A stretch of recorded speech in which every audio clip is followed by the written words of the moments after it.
Muito bom estar na casa de Deus. Eu saúdo os irmãos na paz do Senhor. Louvado seja o nome do Senhor, né, irmãos? O importante é servirmos a Deus, olhar sempre para Jesus. Se você conseguir olhar para Jesus da forma que Ele é, você é uma pessoa feliz nesse mundo. Porque Jesus disse, a minha graça te basta. Só a graça do Senhor nos preenche. Ela nos dá o conforto. E te dá o bom estado de viver bem, em qualquer circunstância. Seja com fartura, seja com escassez. Seja em perseguição, ou seja glorificado, você vai saber da glória a Deus. Amém? Quero convidar os amados irmãos a se colocarem em pé, aqueles que puderem e quiserem. E vamos abrir a Bíblia, meus amados, no livro de 1 Reis, capítulo 19, do verso 1 ao 15. O livro de 1 Reis, capítulo 19, do 1 ao 15. E eu gostaria que alguém trouxesse uma água aqui. Amém? O texto é um texto importante para você entender que Deus é aquele que restaura a ferida, levanta o caído. Às vezes você está impactado com a situação da vida, com medo, com o espírito de covardia. E Deus fala, ei, levanta, sai da caverna aí. Vem, eu estou contigo. A batalha ainda não foi perdida. E o texto diz assim, 1 Reis, capítulo 19, do verso 1 ao 15, diz assim, Acabe fez saber a Jezabel tudo quanto Elias havia feito, e como matara todos os profetas à espada. E então Jezabel mandou um mensageiro a Elias, a dizer-lhe, faça-me os deuses, como lhe aprovar, se amanhã a esta hora não fizer eu a tua vida como fizeste a cada um deles. Temendo, pois, Elias levantou-se para salvar a sua vida, e se foi e chegou a Berseba, que pertence a Judá, e ali deixou seu moço. Ele mesmo, porém, se foi ao deserto, caminho de um dia, e veio e se assentou debaixo de um zimbro, e pediu para si a morte, e disse, basta, toma agora, ó Senhor, a minha alma, pois não sou melhor do que os meus pais. Deitou-se e dormiu debaixo do zimbro. E eis que um anjo o tocou e lhe disse, levanta-te e come. Olhou ele e viu junto à cabeceira um pão cozido sobre a pedra, em brasa, e uma botija de água. Comeu, bebeu e tornou a dormir. Voltou uma segunda vez o anjo do Senhor, tocou-lhe e disse, levanta-te, come, porque o caminho que te será de sobremodo longo.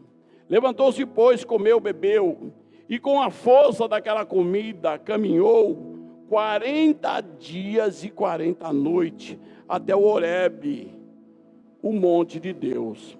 Ali entrou numa caverna, onde passou a noite, e eis que lhe veio a palavra do Senhor, e lhe disse, que fazes aqui, Elias?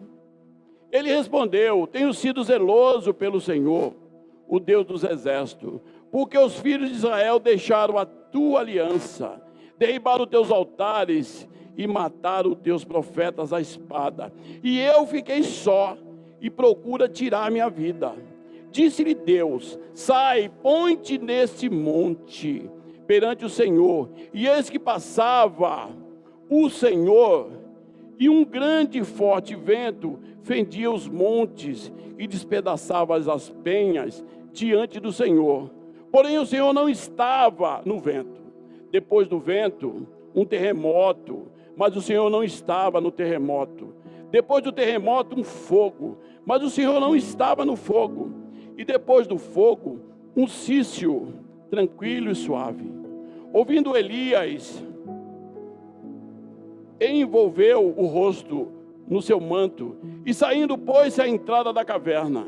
E eis que lhe veio uma voz, e lhe disse, o que fazes aqui, Elias? E ele respondeu, tenho sido extremo zeloso pelo Senhor, o Deus dos exércitos. Porque os filhos de Israel deixaram a tua aliança, derribaram os teus altares, mataram os teus profetas à espada. E eu fiquei só, e procura tirar minha vida. Disse-lhe o Senhor, vai, volta ao teu caminho para o deserto de Damasco. Em chegando lá, unge a Aziel, rei, sobre a Síria.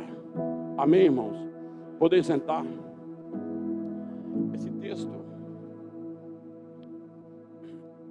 ele reflete um profeta angustiado, um profeta impactado pela situação que ele estava vivendo, um profeta que em si mesmo olhava e dizia: nada vai poder mudar o coração duro desse povo. Tudo que foi feito e tem sido feito não tem sido suficiente para esse povo crer no Deus verdadeiro. Meus amados irmãos, Elias, ele reflete aqui nesse texto que era um homem que precisava verdadeiramente de se restaurar do seu ministério. Sabe por quê? Porque essa passagem da Escritura Sagrada, tão conhecida por todos nós, nos fala sobre o desânimo espiritual e ministerial do profeta Elias. Ele, um homem experimentado, vendo os milagres acontecendo, sendo ele verdadeiramente um dos instrumentos de Deus na sua época, para afligir, corrigir nações, reinos. De repente ele se sentiu só, sentiu abalado, ele se sentiu desanimado espiritualmente e ministerialmente. Elias já havia trabalhado bastante para Deus, mas algumas coisas que foram acontecendo durante o seu ministério o conduziu a perder o entusiasmo e a alegria no serviço de Deus. Porque nós, quando descobrimos o Evangelho na nossa vida, para você é algo maravilhoso, é algo novo que está acontecendo.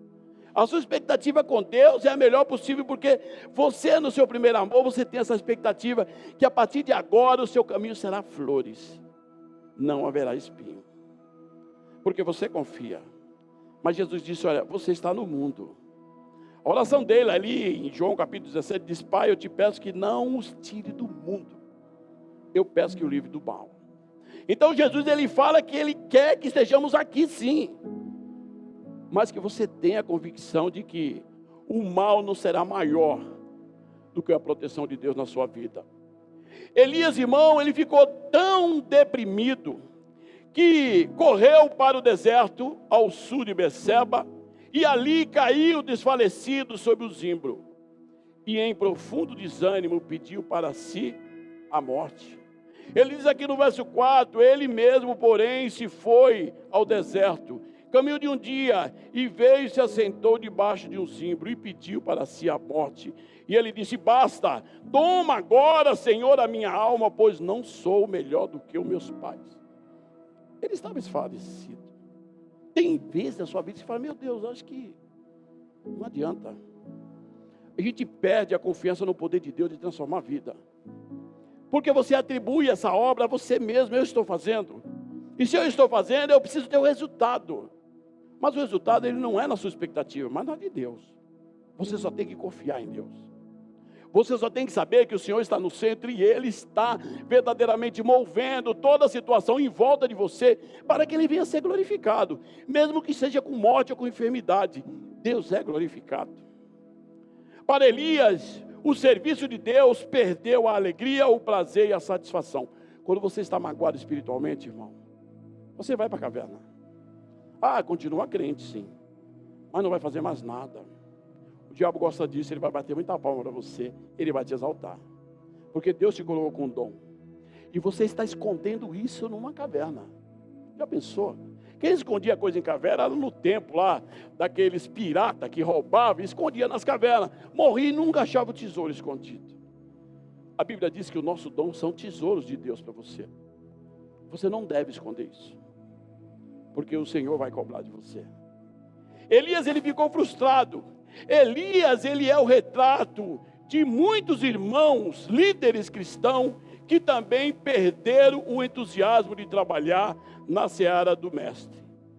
Em face a isso, acredita que a mensagem de Elias, ele nos traz um apelo para que possamos enxergar o que estamos fazendo do seu talento para com Deus. Jesus disse: olha, irmão, a seara é grande. Ele está dizendo para você que existem muitas vidas perdidas aí. A gente olha, critica, fala: esse cidadão usa maconha, fuma, estão perdidos, mas você não sabe a situação dele. Você seria o remédio para ele se levar a palavra de Deus. Mas você não acredita que Deus pode mudar. Você simplesmente olha com o olho carnal e se conforma com isso. Elias não se conformava, mas só que ele via que ele não podia fazer nada. E aí ele disse: eu quero morrer. Eu não quero ver isso. E o Senhor precisa que nós trabalhemos na seara. Ela continua grande, irmão. E ela continua com poucos ceifeiros. Aquele que já trabalharam muito na igreja, mas que hoje não querem qualquer envolvimento com cargos, funções, para servir ao Senhor, estão machucados pela decepção que tiveram no passado. Pessoas líderes de trabalho, homens que é muito útil. Paulo, ele dizia: olha, mande que passe a Macedônia pessoas para me ajudar, porque eu enxergo um campo vasto, mas pouco querem compromisso. E ele dizia: eu rogo a Deus em oração, para que mande ceifeiros. Muitos irão para o inferno, irmão, creia nisso. E Deus vai cobrar de você. Mas de mim eu nem conheço. Mas essa pessoa, ele estava traçado para passar no teu caminho, e você entrou na caverna. Está lá escondidinho, quietinho, injuriado, amargurado, e Deus está dizendo: sai da caverna, filho. Deus te alimenta, Deus te sustenta. Elias viveu essa experiência. O texto diz aqui, que Elias, ele foi para a caverna, e o texto diz que o Senhor manda um anjo lá, e o anjo diz: ei, Elias, acorda, homem, o alimento está aqui. Aí o texto diz no verso 8: ele viu junto à cabeceira um pãozinho cozido sobre a pedra em brasa e uma botija de água. Comeu, bebeu e tornou a dormir. Ele não estava pronto. Irmão, nós estamos falando de um profeta de Deus. Um homem que o Senhor chamou, assim como chamou você. Chamou Elias no tempo dele. E no seu tempo, hoje, 2021, novembro, Deus está chamando você. Elias já morreu, já está sepultado, já está glorificado, porque Jesus testifica isso. Diz que lá, quando ele vai orar no monte, os profetas dizem: nós vimos Elias, vimos aí Moisés, e queremos ficar, fazer uma cabana. E o Senhor fala: não. Então ele já está glorificado. E nós? A seara continua grande, e os ceifeiros continuam menores ainda. Meus queridos, muitos estão machucados pela decepção que tiveram no passado. A alma está ferida, estão decepcionados com a comunidade ou com pessoas, e resolveram adotar uma postura de meros espectadores. Você é um soldado, você não é um servo. Soldado, ele entra na guerra, ele está preparado, ele está pronto para manusear as armas, para defender a sua nação. O servo está pronto para trabalhar, pegar a enxada e puxar lá no arado. Não tem como o soldado fazer aquilo que ele não foi chamado para ser. Muitos hoje que estão preparados, estão na caverna. Ele diz: eu continuo cristão, mas eu quero ser só espectador. Não quero compromisso. É bom para você? É. É bom para Deus? Não. E Deus vai cobrar de você. Hoje a irmã falava que a criança, ela tem uma expectativa do dia. Ela vive aquele dia intensamente. Eu Deus quer que nós vivamos isso, irmão. Que você honre a vida que Deus te deu. Você não tem retrocedimento da sua vida. O dia vivido, ele jamais vai voltar. Hoje, dia 31 de outubro, jamais ele voltará à sua vida. Você pode ter dia 1º de novembro, que é amanhã. Então você aproveitou seu dia hoje, olhando para o céu, assumindo a sua postura que Deus te chamou, falando: não, Senhor, eu quero a seara, e eu vou trabalhar nela. Meus amados, Elias, ele vivenciou situações adversas que só Deus poderia provar o poder que estava nele. Então ele era convicto que Deus ouvia ele. de que Deus estava com ele. Mas mesmo assim, ele tinha dentro de si algo maior do que a sua comprometimento e fé com Deus: o medo. Um segundo ponto que eu quero abordar é típico e composto daqueles que estão trabalhando, mas já estão dedicados a descansar no próximo ano. Pessoas que estão no trabalho, mas ele diz: olha, eu vou falar o seguinte, o ano que vem eu largo tudo, não quero compromisso, é muito estressante, é trabalhoso, não vejo o resultado. É aquele cidadão que planta lá na seara, ele planta lá a sua semente e ele quer o fruto e o fruto não deu. No outro ano ele fala: não põe mais uma semente nessa terra. Não é essa visão que o nordestino tem. Ele planta na terra seca e nem sabe se vai chover. Tem criança com 1 ano ou 2 e nunca viu um pingo de chuva, mas o pai está lá plantando a semente. Isso significa, irmão, ter fé, acreditar de que aquela terra seca que nunca viu um pingo d'água, ela vai dar fruto. Como? Eu creio que o Senhor vai fazer isso. E se eu creio, Deus vai fazer. Porque a Bíblia diz que o justo vive pela fé. E se ele recuar, Deus repele você da vida dele e tira você da vida eterna. Pastor, está me ameaçando? Não, estou pregando a palavra de Deus. De um profeta chamado Elias, que você viu aqui. Ele desejou morrer e se escondeu da presença de Deus. Deus foi ao encontro dele. E Deus vai ao encontro de você, que tem o talento, está preparado. Está dizendo: não é o tempo ainda, Senhor. Estou magoado, estou ferido, estou decepcionado.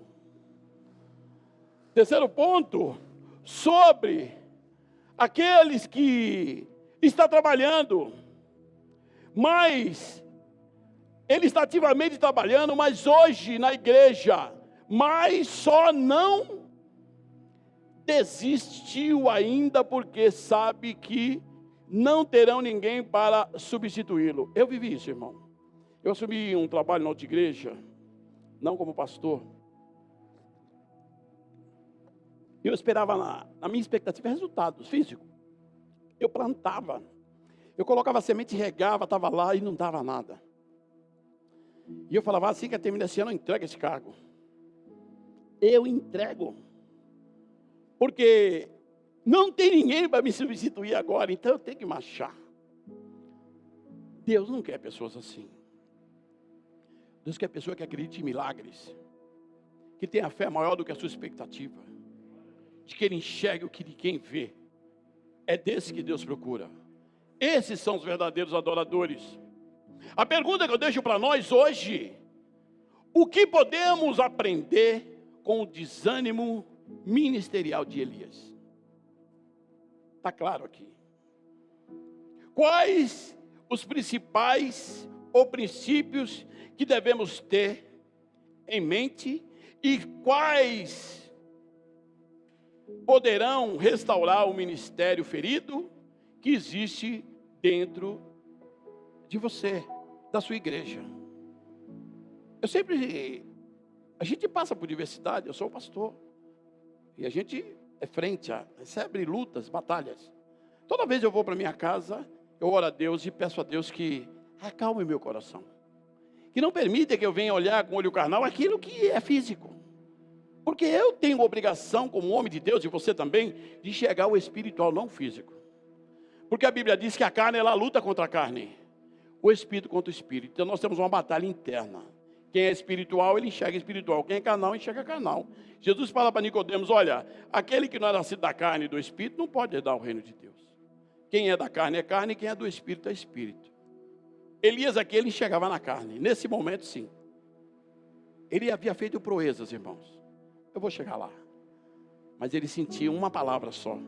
Só uma palavra que Jezabel lançou sobre ele. Ele temeu pela sua vida e ali ele desistiu. Depois de tanto poder, depois de tanto prodígio, ele recuou de uma forma forte. Quero dizer para você, o serviço cristão é sempre um grande desafio, que é realizado por gente pequena. Então, quando você se sentir fraco, eu quero dizer para você que você está forte. Mas quando você se sentir forte, a palavra diz que nós estamos fracos. Eu vou fazer alguns relatos aqui desse texto, que mostra claramente que Elias, aqui no capítulo 17, verso 1, coloca aí, irmãos, para os irmãos acompanhar que está assistindo aí. Capítulo 17, verso 1. Nós vemos diante do rei Acabe, Elias, ele profetizando um longo período de seca. Está aqui, ó. E então Elias, o tesbita dos moradores de Gileade, disse a Acabe: tão certo como vive o Senhor Deus de Israel, perante cuja face estou, nem orvalho e nem chuva haverá neste ano, segundo a palavra, a minha palavra. Bom, o homem tinha convicção de que, eu estou dizendo que a partir de agora, Deus está descendo a mão sobre essa nação não prosperará. Era assim que ele falou para o rei Acabe. O rei Acabe ficou doido, ficou um ano sem chuva, já pensou? Ele vivia da agricultura, irmão. Ele foi perseguido, Acabe perseguia Elias em todo lugar, porque ele precisava se retratar e pedir a Deus a chuva. E ele disse: eu falei um ano, vai ter que ser um ano, 12 meses. Então um homem desse tinha autoridade. Nesse mesmo capítulo 17, verso 8, coloca aí, meu amado, ele diz assim: e então veio a palavra do Senhor, dizendo: dispõe-te, vai a Serepta, que pertence a Sidom, e demora ali onde ordenei a uma mulher viúva que te dê comida. Aí então ele levantou e se foi a Serepta. Chegando à porta da cidade, estava ali uma mulher viúva apanhando lenha, e ele a chamou e disse: traz-me, peço-te que venha uma vasilha de água para eu beber.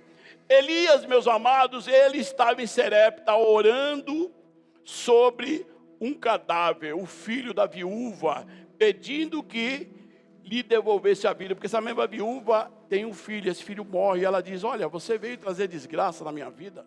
O menino estava morto. Então esse mesmo profeta aqui, ele orou a Deus e ressuscitou uma criança morta. Olha o poder que esse homem tinha vindo do céu nas suas mãos. No capítulo 18, verso 19, ele enfrenta sozinho os 450 profetas de Baal, chamando fogo do céu e consumindo esses profetas mentirosos. Porque ele faz ali um desafio. Ele diz: eu creio no Deus verdadeiro, se o Senhor é Deus, ele descerá fogo do céu e queimará essa oferta. E Deus ouviu. Tinha intimidade com Deus. Era usado por Deus. Era um vaso. Esse vaso não podia ser escondido. Deus precisava dele. Deus precisa de você, meu irmão. Não pense que você vai caminhar, porque nós temos um compromisso com Deus. Não foi você que escolheu a Ele. Se fosse, você poderia desistir. Mas o problema é que Deus te escolheu. E aí não dá para você desistir, porque Ele vai encontrar você. Onde você se escondeu? Elias foi para a caverna, e Deus foi buscar ele lá. Alguns viajam para outros estados, para outros países, e Deus vai buscar lá, assim como fez com Jonas. Antes não tivesse conhecido, antes não tivesse recebido o talento que Deus te deu. Porque aí você podia falar assim: eu não sei falar. Mesmo assim não seria possível que ele ia colocar alguém para falar por você. Como fez com Abraão, como fez com Moisés, que disse: sou gago. Deus falou: isso não é problema não, Arão vai falar por você. Não tem como fugir, irmãos. Com tantos e tão grandes desafios, podemos pensar que Elias fosse um homem, um super-homem. Porém, uma pequena frase escrita em Tiago, capítulo 5, verso 17, que diz assim, que Elias era um homem semelhante a nós, sujeito aos mesmos sentimentos. Então ele podia estar em depressão, ele podia. Você pode, você pode. O que você não pode é se esconder na caverna, é jogar o seu talento no lixo. Isso você não pode, porque Deus não vai permitir isso. Deus vai te caçar, Ele vai te buscar onde você estiver. Ele vai abreviar os seus sonhos até concluir os sonhos deles. Ah, mas pastor, então como é? Primeiro a Deus, irmão, e a justiça de Deus. E as outras coisas? Virá fácil na tua vida, porque diz: essas outras coisas eu acrescentarei na tua vida. Deus te chamou. Deus chamou Elias. O texto diz, meus amados, que Elias era um homem semelhante a nós, um homem de sentimento. Colocou aí, irmão, Tiago capítulo 5, verso 17? Coloca aí para os irmãos acompanhar. Elias era um homem semelhante a nós, não um super-homem, era sujeito às mesmas fraquezas, às mesmas tentações, às mesmas imperfeições. Tiago deixa bem claro e evidente que Elias, ele tinha muito em comum com nós hoje. Por isso que nós estamos ali.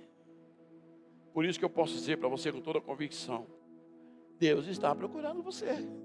É interessante, né? Eu já tentei tantas vezes, irmão, fugir de Deus. Fugir dos meus compromissos. Tantas vezes. Aí Deus vinha. Falava, não é assim não. Vamos conversar? E a partir daí ele me convencia que eu tenho que continuar marchando. Porque o Senhor não me deu permissão para olhar para trás. Ele disse, olha, aquele que toma do arado, não olhe para trás. Não olhe, mas olhe para frente. Marche. E eu estarei convosco até a consumação do século. É difícil, irmão, com todas as nossas limitações, nós nos identificar com o profeta, como foi Elias. Mas o que podemos aprender é que Deus usa pessoas comuns. E Elias era um homem comum. Ele era o super-homem quando Deus estava trabalhando na vida dele. Quando ele se permitia Deus trabalhar. Fora disso, um homem comum. Por isso que ele teve medo. Por isso que ele sentiu desgosto, descontentamento. Tem dia que você acorda e fala, meu Deus, eu preferia não estar aqui mais. Será que vale a pena? Tem dia que você até duvida se a Bíblia é verdadeira. Você fala, mas será que esse livro é verdadeiro? Será que isso aí vai me sustentar mesmo? Será que eu estou buscando? Eu falo assim, eu tinha de vez em quando esse pensamento, eu falo, olha, eu sigo a palavra de Deus. Se ela me levar para o inferno, eu vou. Se me levar para o céu, eu vou também, porque eu sigo ela. Aí você tem que ter essa convicção. Elias era um homem comum. A gente que pensa que pode ser um líder mais eficaz, que agradaria melhor a Deus, só porque temos mais cultura, ou por ser mais inteligente, ou por ter melhores condições financeiras e outras coisas mais. Mas isso não quer dizer que somos melhor do que Deus, porque a palavra de Deus diz em 1 Coríntios capítulo 5, ou 1 Coríntios 1, 25, diz assim que a loucura de Deus é mais sábia do que a dos homens. Coloca aí, 1 Coríntios, porque a loucura de Deus é mais sábia do que a dos homens, e a fraqueza de Deus é mais forte do que a dos homens. Então quer dizer que nós estamos na dispensação. Se é loucura, segue. Se é fraqueza, segue também. Porque Deus, ele te leva ao extremo, irmão. Ele vai te levar ao trono, como fez com Davi.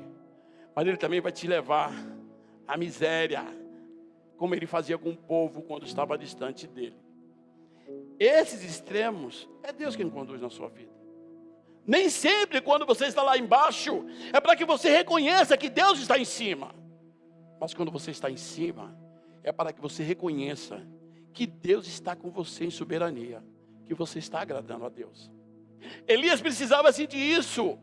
Meus irmãos, Deus usa gente simples, que sabe o que é ser pequeno, mas é incapaz de por si mesmo realizar os grandes desafios em sua obra, porque nessa condição reconhecemos que sem Deus, sem Ele, não podemos fazer nada. Elias, depois das obras feitas, que a última obra aqui mencionada foi quando ele leva os 450 profetas de Baal ali à morte, porque ele chama o povo e diz, pessoal, vocês esqueceram de Deus. Vamos provar se o Deus que vocês servem é o Deus verdadeiro ou se é o Deus que tirou vocês lá do Egito e sustenta vocês até hoje.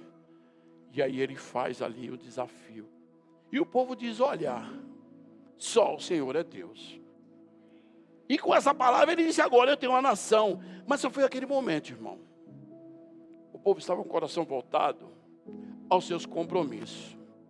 Precisamos aprender a administrar o sucesso de um trabalho com o fracasso de outro. Nem sempre você vai ter glória. Tem dia que a igreja está de 50, 60 pessoas. Tem dia que tem 10, 25, 6. Mas quando tem 10 eu prego, quando tem 50 eu prego também. Porque não importa quantos tem. Importa que Deus está aqui. Importa que a palavra do Senhor, ela vai mudar a vida de um.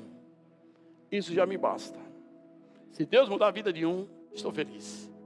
Porque foi para um que Deus me chamou nessa noite para pregar. Diz a palavra, irmão, que o segundo princípio que aprendemos com Elias, nesse momento de depressão ministerial, é que se restaura a sua vida, que foi ferida e machucada na caminhada de serviço dentro da igreja, servindo a Deus. Precisamos entender que erros fazem parte do princípio ministerial. Então nós erramos. Tem coisa de decisão que já tomei, que depois eu fui convencido que a direção não era essa. Por isso que antes de você tomar uma decisão, ora a Deus. Eu sempre falo, orou a Deus, orei, irmão. Ore de novo. Ah, mas eu orei. Então ore de novo. Se Deus confirmar, siga porque é de Deus. O inimigo também, ele traz novidade de vida para você. Só que o que ele te oferece é abismo, irmão. Vem como um mar, mas é abismo. Então nós temos que estar atentos daquilo que é de Deus e daquilo que não é, para não sermos frustrados. Elias aqui, meus amados, estava tendo sucesso. Ele fez várias proezas, como dito aqui. Ali no capítulo 17, verso 1, ele afronta um rei poderoso, o rei Acabe. Depois ele vê ali, ressuscita uma pessoa que morreu. E depois ele vai e destrona toda uma casta de profetas, de sacerdotes, pagão. E depois disso, uma rainha se levanta e diz para ele, olha, você está feliz, não é? Só que eu vou te caçar. Eu vou te ferir como você feriu aos meus 450 profetas. Quando ele viu isso, ele teve um pavor assim de imediato. Toda a glória que Deus havia dado àquele homem caiu no desespero, no medo. E quando você está com medo, você é incapaz de acreditar que Deus pode mudar a tua história. Lembra uma vez eu conheci um irmão, não vejo mais, creio que ele esteja firme na rocha. Um homem pregador, um homem muito imponente na palavra de Deus. Você via muita confiabilidade na palavra. E ele descobriu uma doença gravíssima, câncer. Quando ele descobriu isso, o homem caiu. Emagreceu, antes do câncer derrubar ele, já estava morrendo. Eu lembro que eu falei, irmão, e a fé, cadê ela? Ele falou, irmão, pele por pele, está na minha, não está na tua. Eu até fiquei quieto, porque eu falei, de fato, se estivesse na minha, talvez eu tivesse a mesma direção. Eu não sei. Mas eu digo para você, irmão, temos que viver o que nós pregamos. Você tem que acreditar no Deus que você serve, senão quando vier a perseguição, você vai ser o primeiro a ir para a caverna. E Deus vai ter que se buscar lá, e Ele vai. O texto diz, meus amados, que Elias até que estava tendo sucesso. Baal fora derrotado, as chuvas havia caído, e a seca terminada, e o rei Acabe parecia profundamente impressionado com os acontecimentos no Monte Carmelo. Mas o que talvez Elias não esperava era a revolta de Jezabel. Ele disse, depois de 450 profetas disse, essa mulher não vai ter força. Mas ela tinha. Ela afrontou. O inimigo, ele te afronta. Ele vai sempre colocar pedras. Você tira uma pedra, ele bota duas. Tirou duas, ele bota 4, 5. Ele vai fazer de tudo para deter o teu caminho. Sabe por quê? Porque você é muito precioso para Deus. Você é uma espada, irmão. Por isso que não devemos entrar na caverna. Fala, Senhor, me perdoa. Eu quero levantar. Vamos falar comigo? Toda a igreja fala, eu era um homem ou mulher covarde. E por isso, na minha humanidade, eu era fraco.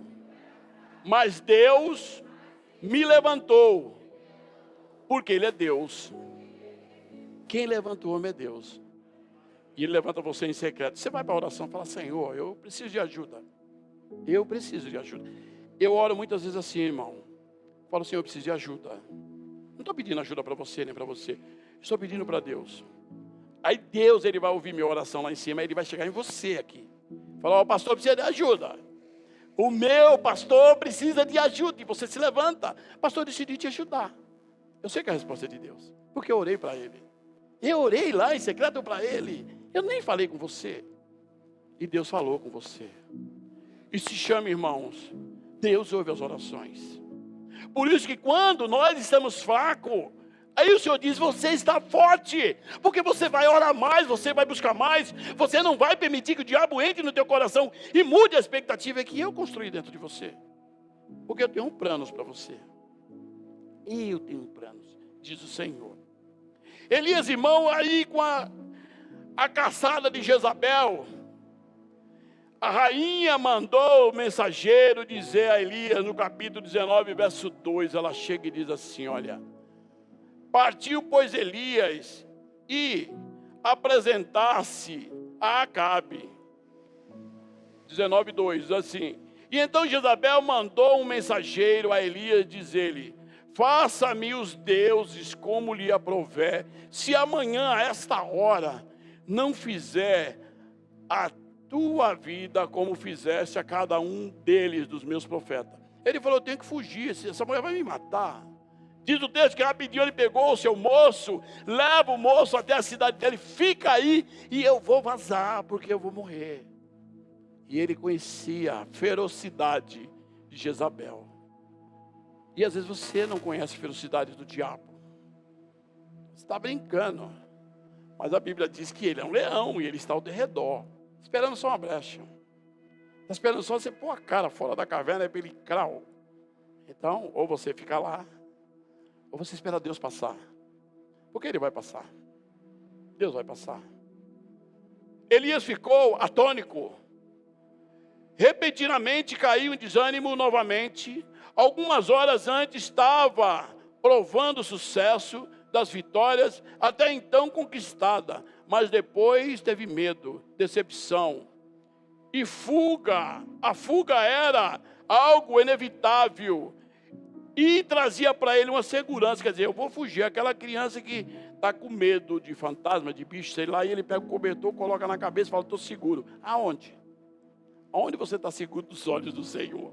Em lugar algum. Se subir ao céu, Ele está lá. Se descer ao céu, Ele está lá também. Se correr para debaixo da cama, Ele está lá também.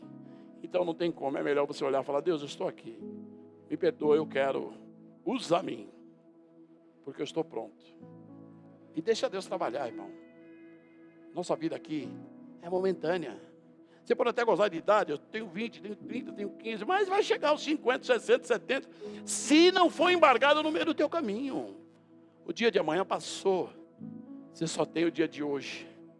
Aí o dia que vai vir também eu não sei. Você sabe do dia de hoje. A palavra diz, meu, que através dessa experiência do profeta, aprendemos que trabalhar, ou o trabalhador cristão, não vai acertar sempre. Por isso, ele precisa aprender a administrar o sucesso em determinado projeto, sem descartar a possibilidade de que talvez o fracasso de um outro projeto pode estar às portas. Às vezes você faz um trabalho maravilhoso, algo lindo, no outro dia o pau está comendo, o irmão brigando com o outro. Fala, Deus, onde foi tão bom, queria ficar lá. Só que é aquele dia. Então, nossos extremos fazem parte da sua vida. Tem dia que você está bem, tem dia que você não está. E Deus sabe, é nesse dia que você não está bem, irmão, que Deus vai lá e Ele te conforta o coração. Porque no dia que você está bem, é porque você está servindo a Deus. Você está lado a lado com o Senhor. Temos visto um dos maiores obstáculos que alguns cristãos enfrentam na tentativa de alcançar melhores resultados no trabalho cristão. E é justamente o medo de errar que leva ele ao fracasso. Eu faço a obra de Deus. Ah, eu não gostei. Eu estou fazendo para Deus. Eu não estou muito preocupado se você está incontente ou não. Eu estou fazendo a obra de Deus. E é nessa visão que você tem que andar. Olhar para Jesus, irmão. Não para homem. Se olhar muito para mim, pode se decepcionar. Mas se eu olhar atrás de mim, que é o Senhor que está aqui me amparando, aí você não vai se decepcionar não. Porque sempre Ele te mostrará algo novo para te reconstruir de situações diversas e de problemas da sua vida. O texto nos fala, meus amados, que o ministério cristão não é medido pelo resultado, mas pela fidelidade a Deus. Então eu não estou trabalhando para ter 1.000 membros, 2.000 membros. Eu estou trabalhando para ser fiel a Deus. Se Ele achar que estou pronto para 2.000 membros, eu não preciso nem jogar nada, não preciso nem entregar um folhetinho lá fora. Ele vai fazer igual fez com Noé. Vai falar para os bichinhos lá, entra lá 2 em 2 na arca do pastor Joca, porque lá é seguro. É o que Deus vai fazer. Então você tem que entender que o nosso ministério com Deus, eu fiz uma peça, ninguém nem aplaudiu. Esquece isso, meu irmão. Fez para mim? Eu fiz para Jesus. Então pronto, seu tempo, você veio de manhã, veio de noite, ficou horas aqui, fez o seu melhor, Deus recebeu, isso me importa. O irmão não gostou, é problema dele, não estava na carne, não estava no espírito. Por isso que você tem que olhar para Jesus. Você tem que olhar para Jesus. Você tem que sair da caverna, porque o diabo quer que você esconda o seu talento e Deus está te procurando. É desanimador não vermos o resultado do nosso trabalho.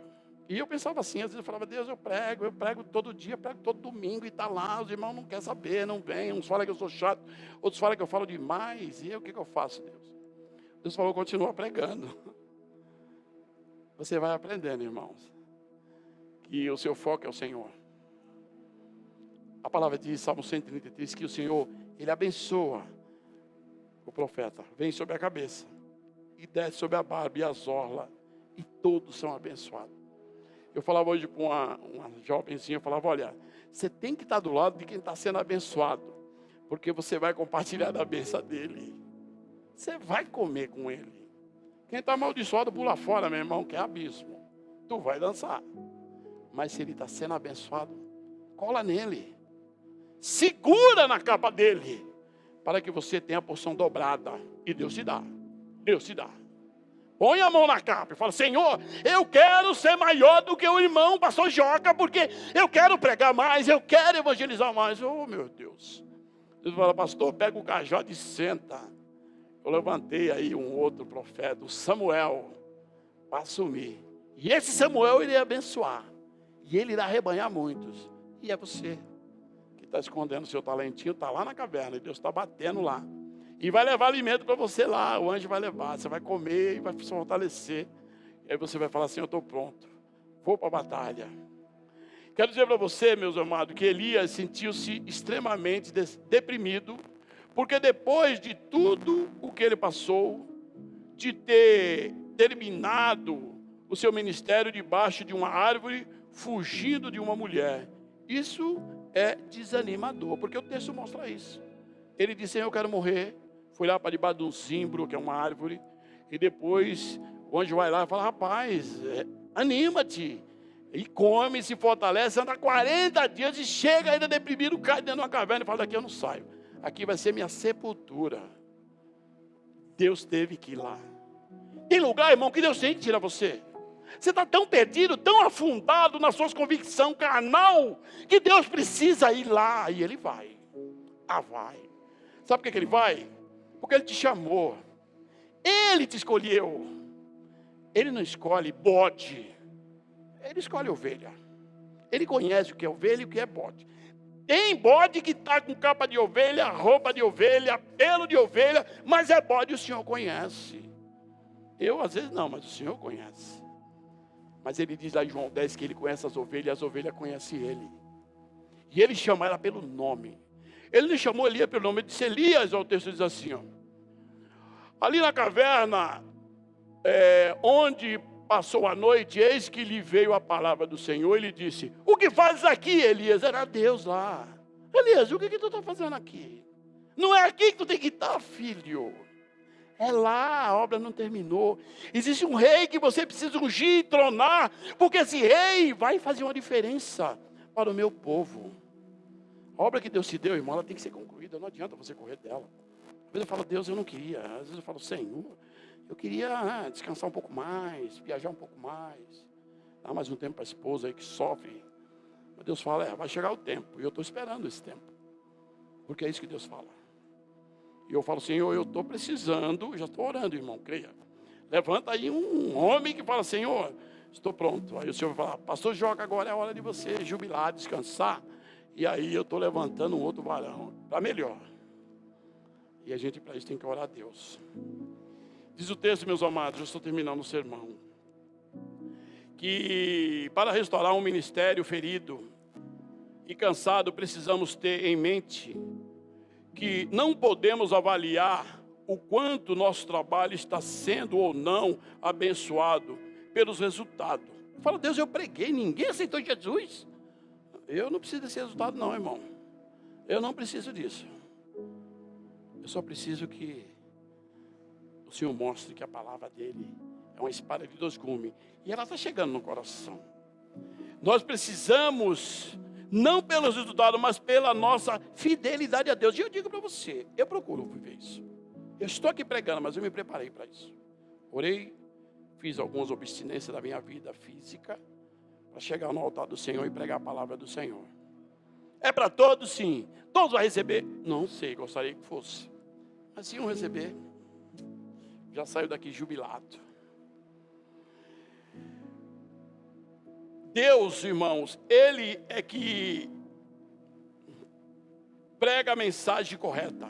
Ele e não nós. Porque Deus é zeloso pela sua mensagem.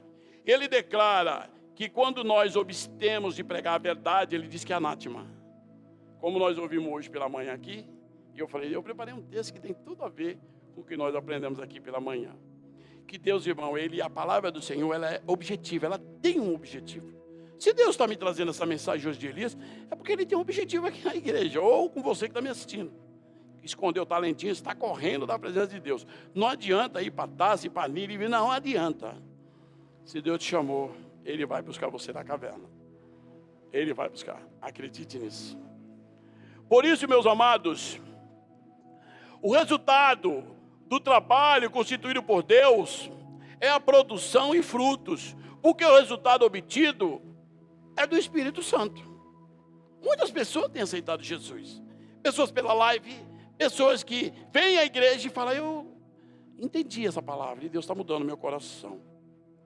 Muitas pessoas buscam contentamento físico por resultado, porque observam e querem uma igreja lotada, e para isso muitos fazem shows evangelísticos, onde prevalece o emocionalismo, sensacionalismo e a sensualismo, que é as dançarinas, as visões, essas bíblicas, os milagres, que às vezes não é Deus que está operando, e tudo isso muda todo o aspecto da igreja. Se fabrica o evangelho. A mensagem tem sido pobre, pois tem produzido lágrimas de arrependimento. Contudo, fracassada em produzir reverência profunda e espiritual e verdadeira adoração ao Senhor. Tem sido fracassada, pois tem as preocupações física e humana, por mais que você possa achar que Deus está operando, Ele não está ali. Ele diz, esse culto não é para mim. Não, eu não estou aqui. Eu sempre falo, irmão, importa que Ele cresça, que nós diminuamos. Se você colocar Deus no trono, Ele vai governar. Mas se você não colocar, então governe você. Quero dizer, amados irmãos, que se olharmos para o ministério de Jeremias, podemos vê-lo chorando muito, porque o povo não estava atendendo aos seus apelos. Estou falando de Jeremias. João Batista, ele chega a duvidar daquilo que veio, e ele manda o seu discípulo e fala assim, olha, tu é mesmo o Cristo que deveria vir? Ele manda os discípulos dele até Jesus, e ele diz, olha, quando os discípulos chegam lá, Jesus começa a fazer milagre. Diz, olha, os cegos estão enxergando, os coxos estão andando, e eu estou aqui. Quando nós temos dúvida de que o Senhor está operando em você, você também duvida dos milagres que Deus está fazendo. Paulo, ele também cita, ele diz assim, que ele pregava a palavra em Listra, e ele foi apedrejado. Em Atenas ele foi zombado, e com o rei Agripa, que ele tentou tanto Esse homem não se converteu, ele disse, olha, eu gostei da tua palavra, mas esse evangelho não tocou em mim. E Paulo ficou frustrado. Aquela expectativa que você trabalha numa vida há tantos anos. Quando você fala, é agora, o cara fala, não estou preparado para aceitar Jesus, não. Ele não foi escolhido, irmão. Você escolheu ele, Deus não. Às vezes eu estou buscando a Deus, estou na presença, Deus me escolheu, mas não escolheu meu filho. Ah, mas eu queria tanto, não escolheu. Mas Deus pode mudar? Pode, se você orar e buscar. Senhor, lembra dele. Lembra do meu filho, Senhor. Sabe aquele ladrão na cruz chamado Dimas, que morreu crucificado? Ele disse, Senhor Jesus, lembra de mim quando entrar no teu reino. E Jesus respondeu para ele, disse, pois então, eu quero dizer que hoje mesmo tu estarás comigo no meu reino. Hoje. A resposta era direta, irmão. Por isso que muitas vezes, muitas mães, falam das mães, que é quem mais ora pelos filhos. Está lá de joelho, Senhor, eu não aguento meu filho nas drogas. Eu não aguento meu filho preso. Eu não aguento isso, salva ele, Deus. Salva ele. Salva ele, Deus. De tanto você clamar, irmão, salva ele, Deus. No dia que Deus olhar para você, ele vai lembrar do teu filho. Fala, vou escolher o filho dela também. Porque ela é digna de ser honrada. E Deus escolhe teu filho. Porque você não desistiu dele. Você não aceitou isso dele. Então nós precisamos insistir com Deus. Porque você é escolhido de Deus. E Ele te escolheu. Não adianta se esconder na caverna. Tem vidas aí que dependem de você para chegar no céu. E se você se esconder na caverna, essas vidas para o inferno, cada vida que for para o inferno, Deus vai cobrar de você. Ah, mas eu estou bem. Não vai ficar bem, creia nisso. Deus vai cobrar, porque a vida para o Senhor é preciosa. Assim como a sua é. A do outro, que está preparado para você, também é. Eu sempre me preocupo, falo, Deus, essa pessoa entrou no meu caminho, é para mim. Eu vou ter que fazer alguma coisa. Quando nós pensamos assim, você não deixa de pregar esse evangelho de salvação. Não se deve ou não se desanime ao encontrar oposição no seu trabalho. E você encontra. Pessoas que querem desanimar você. Fala, cara, essa igreja não vai, isso aqui está morto. Pessoal está que nem o Vale dos Ossos Secos, ninguém ali tem raiz, ninguém tem sangue, ninguém tem mais nada. Aí você desiste. Uma vez eu lembro que eu fui fazer uma visita. Estava no Nordeste, aí eu olhei lá, uma seca do campo. Falei, meu amigo, tu acha que isso aí vai dar alguma coisa? Ele disse, olha, choveu tem uns 2 anos, eu acho que esse ano vai chover. E estava lá plantando, uma terra seca. Eu falei, mas esse rapaz acredita nisso mesmo? Quase que eu falo, você olhou pelo menos a meteorologia aqui para ver se chove? Porque às vezes o homem fala, não vai chover lá, e Deus fala, vai. Porque o próprio Elias, ele disse, 1 ano sem chuva, e ficou 1 ano sem chuva, irmão. Se Deus quer que chova, vai chover. Não podemos perder a nossa expectativa com Deus. Se o objetivo é o Senhor, então nada é impossível para você. Nada. Não adianta frustrar o teu caminho, colocar obstáculo. Não adianta pessoas querer te desmotivar, porque você vai andar mesmo. Você olha para Jesus e Jesus fala, vem. Quer andar sobre as águas, Pedro? Quer? Então vem. E você vai andar. Não tem como. Você só não pode olhar para você, que aí você vai afundar. Para terminar, diz assim, olha. Quando nós olhamos Elias, sua vida ministerial, não temos como ignorar o fato de que ele sempre encontrou muita oposição pela frente. E encontra. Sirva a Deus para tu ver. Pega no arado mesmo, vai para a roça lá, carpi, sempre vem alguém para te atrapalhar. Vai falar, rapaz, não faz isso, aí não vai dar nada. Muitos profetas de Deus, irmão, encontrou dificuldade. A Bíblia fala de muitas situações adversas que os profetas viveu.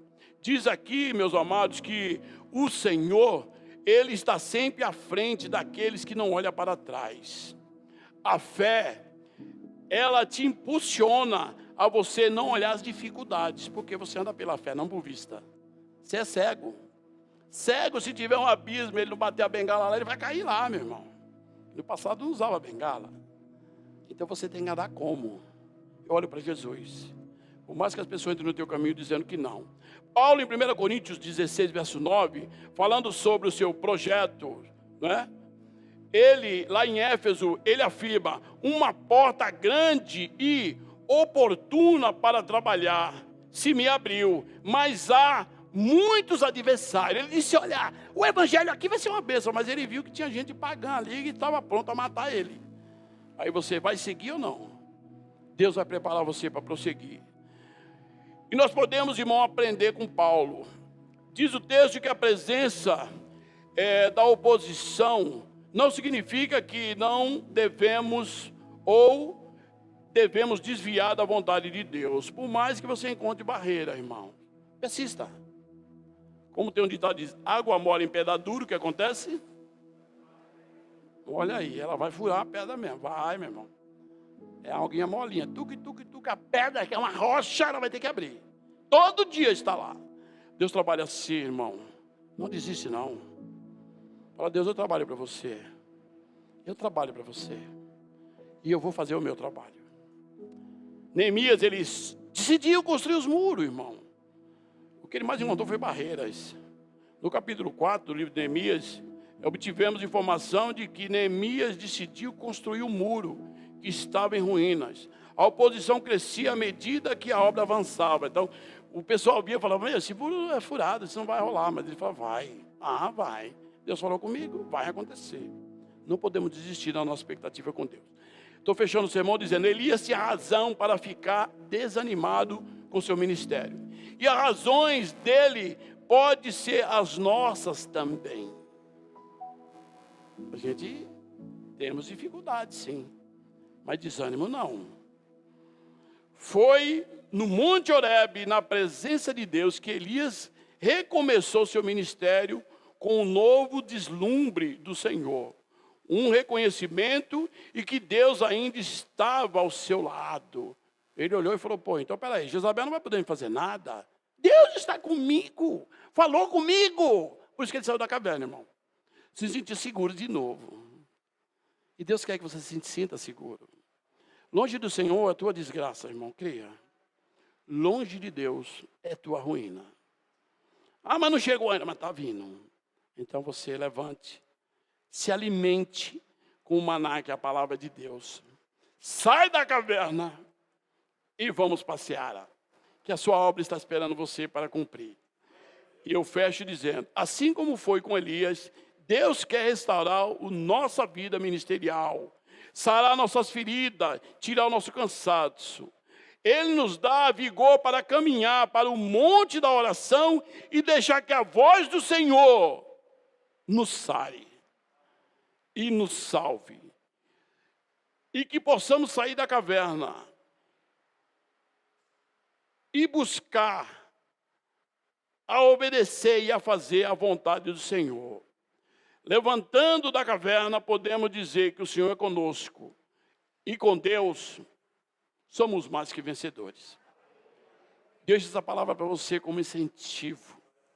Porque Deus está dizendo, irmão, eu te escolhi. Eu escolhi você.